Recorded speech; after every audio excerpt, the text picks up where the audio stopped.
The Holder of Sweets.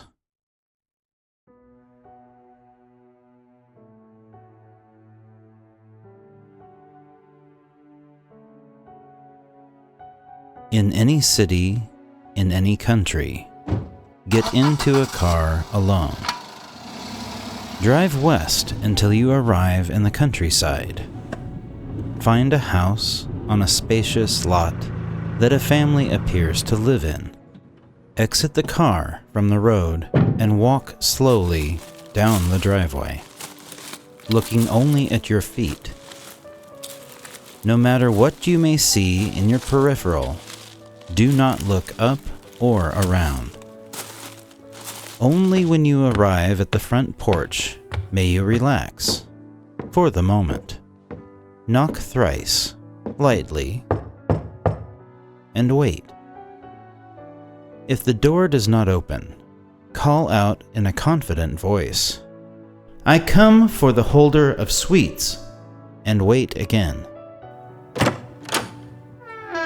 If the door opens to reveal a small boy, fall to your knees and pray, for nothing can help you then. If an old, grizzled man with cruel eyes answers, however, he will wordlessly beckon you inside. Follow him. Immediately, you will smell something delicious being made in the kitchen. Turn to the old man, but do not look him directly in the eye.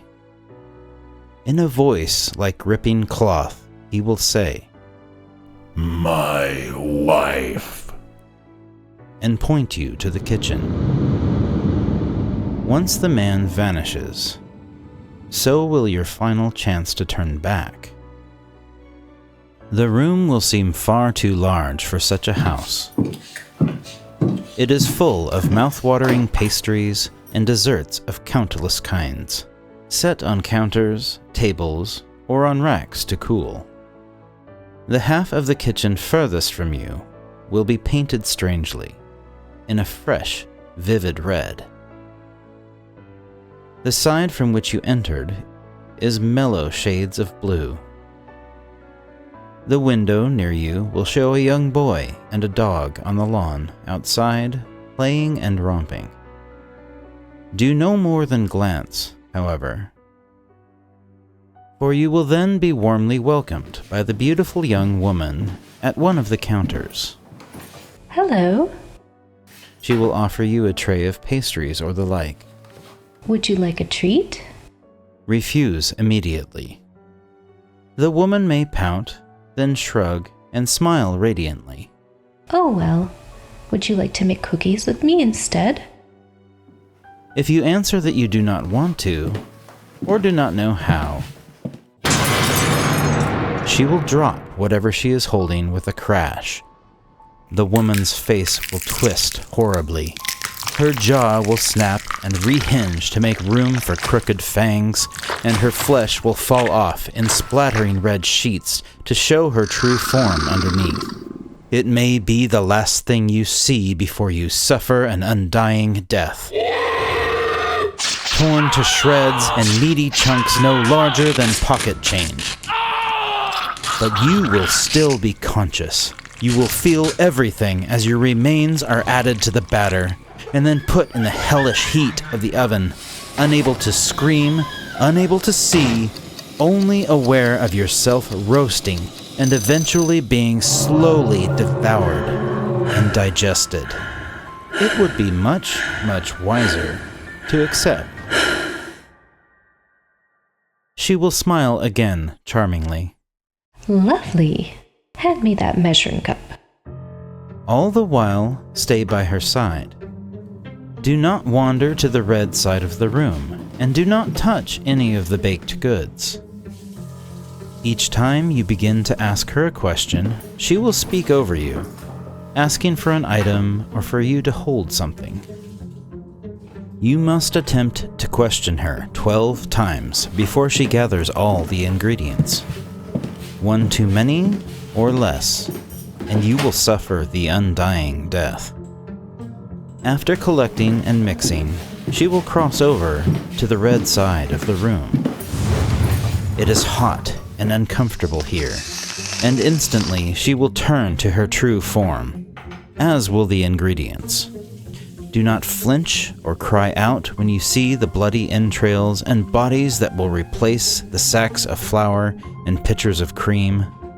These are all past seekers who have failed. Stay alert and calm, and do not hesitate, and you will not meet the same fate. The demon wife will turn to you, asking sweetly, Well, what are you waiting for? Do not grimace at the smile she gives. Now splintery with jagged teeth, Bring the cookie sheet over. she will look out the window on the red side. Follow her example. Outside, the dog has turned into a hell beast and is tearing at the mangled body of the little boy. The woman will pause in setting clumps of bloody, meaty batter onto the pan and say, Aw, they get along just lovely, don't they? You are then to reply, as lovely as your baking. If you've convinced her, she will smile and continue preparing the cookies. However, if you stumble over your words, or pale, or suddenly break out into a sweat, you will join the failed seekers of the past. If you're still living at this point, the beastly woman will open the oven and bend to place the tray inside. At this time, the head of the little boy will come smashing through the window. As soon as you hear the glass breaking, swiftly shove the woman inside the oven and close it.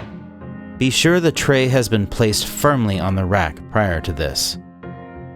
Set the temperature to 538 degrees and give it an arm's length distance. Whatever you may hear from the oven, do not open it.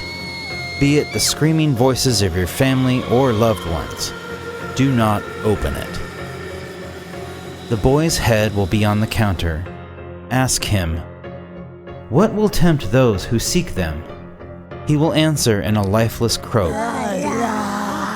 and his long, macabre response will finish just as the oven door is thrown open. Avoid the unbearable heat by reaching in quickly to grab the one cookie the demon is not touching. Do not touch her remains. Ignore the blisters rising on your hands and sprint to the refrigerator. Open the door and throw yourself inside.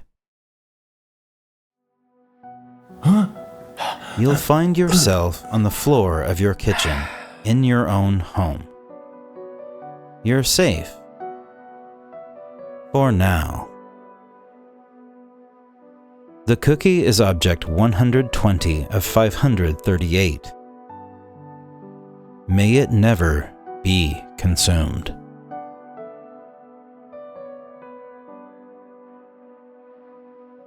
Salutations, dark passengers, and thank you for taking the time to listen to this story.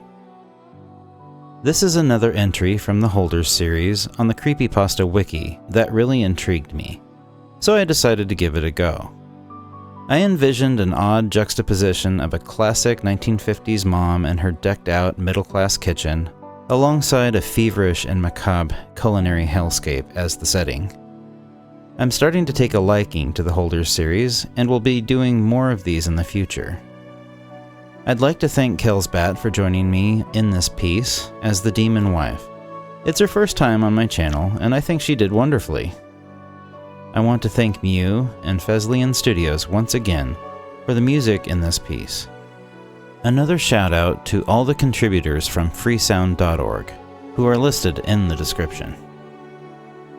Finally, I'd like to once again draw your attention to a young, talented storyteller who's just started her own YouTube channel, Spookalina. She and I collaborated on her first story and were joined by the vocal talents of The Scary Show, Yanks, Romnex, Space Kitty, and The Dark Somnium. Please go check out her channel and give her a little support. Links are in the description. I look forward to getting baked with you again soon.